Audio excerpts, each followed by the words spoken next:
This is from Dawg Pound Daily. Three veteran free agents that the Browns should add before 2022 camp. They go defensive tackle. Danny Shelton was a former Browns draft pick. Wide receiver Julio Jones, and then edge rusher Melvin Ingram. Just kind of the thoughts on those three.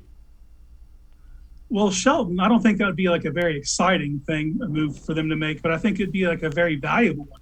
He would provide a skill set that defensive tackle room doesn't have. Someone that can, eat up blocks and keep the linebackers clean. So I think that would be a welcome addition to the room. With Julio Jones, man, I know people get caught up in the name, and Browns fans always kind of pine for him because they had that shot at him back in 2011. But we see wide receivers hit this wall around age 30. And for Julio, it came at age 31. And, it's 2 years in. Now it's a trend. Look at last season. He played in 10 games, had 31 receptions for 434 yards and a touchdown. Now, if that's a role player doing that, you can live with something like that. But when it's a guy you're going to, pay money and expect production, you just can't have that. And then Ingram for me is a scenario. If they're unable to bring Clowney back into the fold, I think Ingram's a fine plan C.